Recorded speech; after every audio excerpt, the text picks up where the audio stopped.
everyone, and again, please submit your questions through Slido, and we'll try to get to them if we can. So I want to start by thanking you both for being here. Thank you, Arji, for being here, for coming all the way from London. And I mean, I've seen the film before, but seeing it here and seeing it on the big screen, I have kind of a flutter in my chest, I think. Personally, having an experience and seeing these kinds of things happen, it's really powerful to see this story being told in this way. So yes, I'm really grateful to be here with you both. So thank you so much. I wanted to start by first of all getting your response as Shani's mother, but also as a fierce campaigner and someone who's been doing all of this work to try to get justice, to seeing a film like this. Yeah, it's...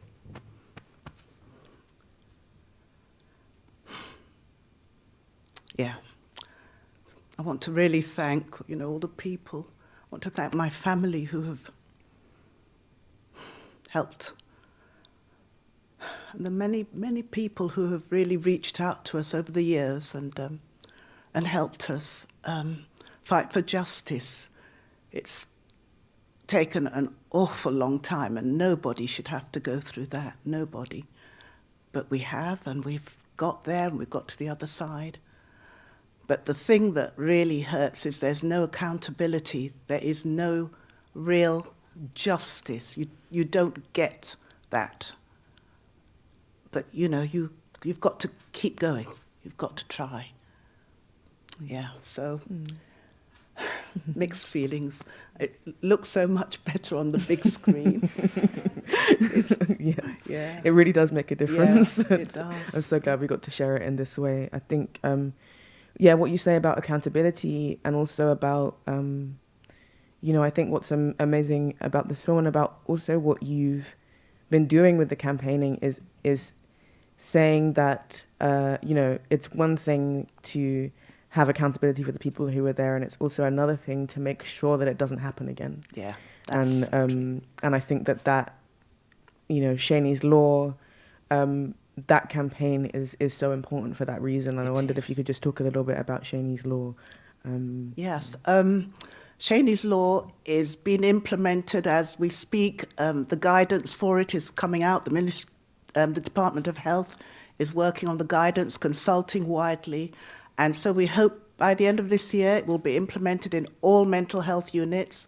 And it was really, the law was passed in a sort of a narrow way, but we're hoping that once it's implemented, it will sort of go into other areas, maybe into learning disability schools, We just hope that we want to stop deaths of different people in prisons, in state custody, in police cells, on the street, excessive force. These people are being killed, and a lot of people are having mental health crises. So it's so important that people are aware.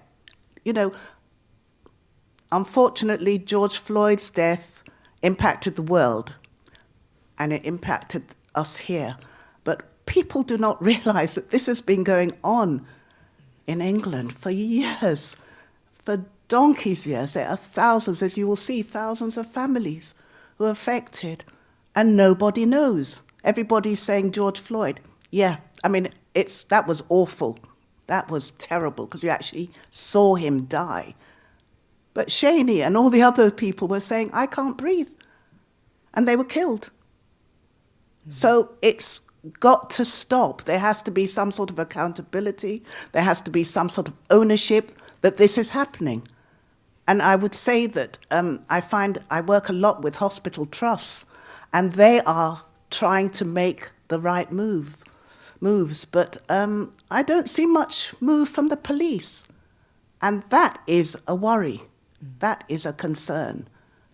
I know nobody gets up in the morning and says, today we're going to kill somebody. No, it doesn't work like that. But I think people have to be aware that there are ways of de-escalating situations. There are ways of stepping back, thinking, Because in the spur of the moment, you're pumped up, you're trying to restrain somebody, you forget the time. Seni was restrained for nearly 45 minutes by 2 sets of police officers, so what is that about? People have to stop and think, own it, and let's change it. Let's stop these unnecessary deaths. That's me. Yes. Thank you. Thank you. I think, what's the most terrifying about these kinds of situations is that this is a situation in which you're supposed to receive care.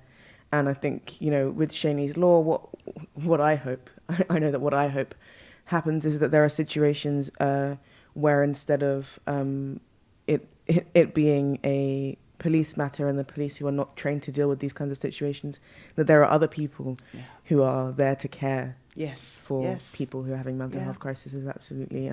So Lizzie, I wanted to ask you as well, kind of linked to that, about how the film came about and the link to the Mental Health and Justice Project, which seems like a really central part. Yeah.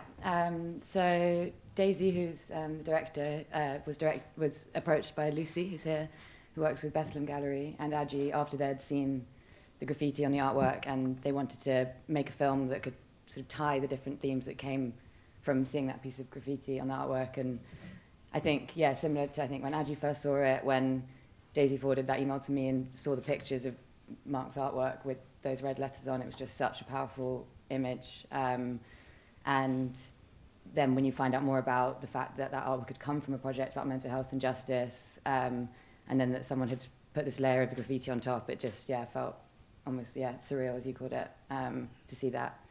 And then so the next steps were trying to pull together into 20 minutes all the different themes that came out of that, and to try and do justice to the stories of all the people that we spoke to. And that was probably the biggest struggle with it, was trying to pull in all together all those different, there's so much we wanted to say, there's so much we could have said, talked more about Shani as a person, and talked about Jack and Tommy and Sean, and it just, how did we sort of pull together those things into 20 minutes was, challenging. Yeah.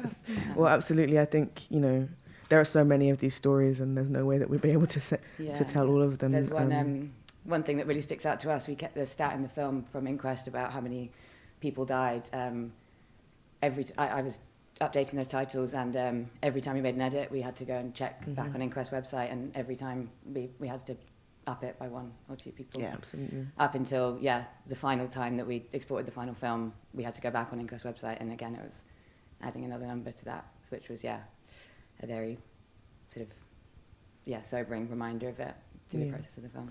Absolutely, that's an ongoing issue, definitely. A question someone asked firstly, did you ever find out who did the graffiti? No, we No. we haven't. But I guess this is the film's first showing, so hopefully. Yes. Yeah. Well, hopefully we will. That would be be really great. amazing. Yeah. But there's also something kind of magical about this mystery. There is someone out there that really felt that this was so important that they needed to say something. Yeah. It's really amazing. So someone else asked, this is the first showing, so someone asked how has the police reacted to the film. We don't know, we'll see. Not sure. So someone else asked, the film spoke about friends and family who've had similar experiences, becoming activists overnight.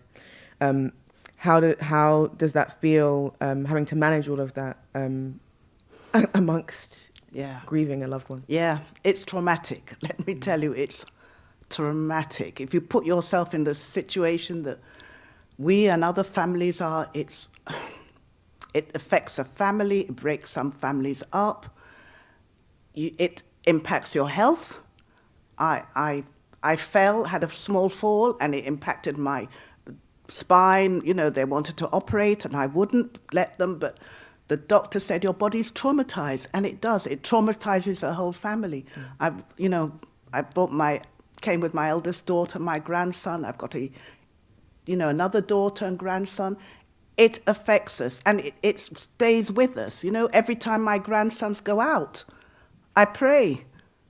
because I'm not sure. What am I more afraid of? The big gang, the police, or the small gang with knives? You know, it's very traumatic. You're aware of it all the time. Yeah.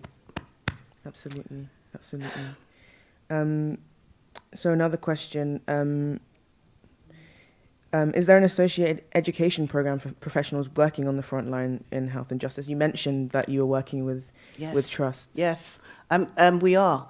We're really, trusts from all over the country are approaching me, and I talk to them, and they are aware of what needs to be done, and it's beginning to take off. It's beginning to happen. I'm so happy, because really that's all we want. We don't want anybody else to die the way Seni died. Yeah, absolutely. And another final question. We have a couple minutes left. Why do you think? I mean, both of you maybe can answer this. Why do you think the police are resistant to implementing these changes? I mean, that's a huge question. I wish we could ask them. I think it will happen, but it's going to be a slow process. But I think once they see that the hospitals, the mental health service, that everybody's willing, everybody's training, everybody's looking at restraint, prone restraint, they should not be prone restraint. It kills. It kills. And so I think things will change. You know, we just campaign, and I just pray that eventually they will come on board and realize, we do talk to them. The Metropolitan Police, we have talked to them, and they have, with the hospital, the NHS SLAM, the South London and Maudsley Hospital Trust, and the Met Police have established an award, the Seni Lewis Award.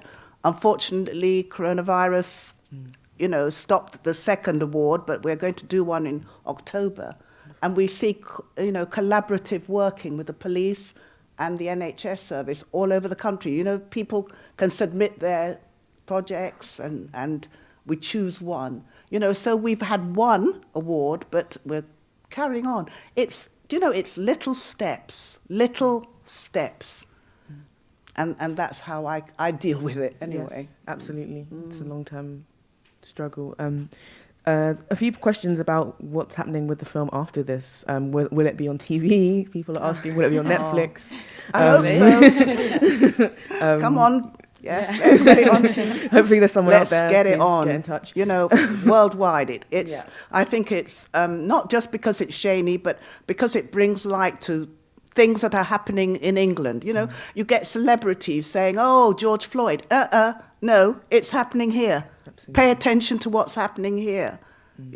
And I think the more people that see it, the more people that will be aware. Absolutely. Yeah. Yeah, I agree. Do you have anything to add? One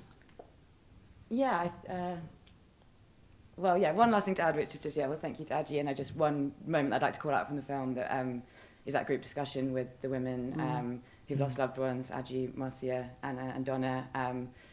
When Adji put us in touch with them, we could have interviewed them, in the same way as the other people in the film, sort of as talking heads, but Daisy had the idea to have a group discussion, and the sort of how I think that's just so important for showing the importance of sisterhood and community support, and the warmth in that scene just is such a contrast to the sort of coldness of the state that we've kind of heard about from doing this film. Absolutely. Okay, so we're near the end. Do you have any last words that you would like to say before we go? Please, people, get it out there. Let's get it on. Let people see it. Let people change. Let's make lives, let's keep people alive, really. That's yeah. Thank you so much. I'm going to start a round of applause. Thank you. Thank you, everyone, for coming as well.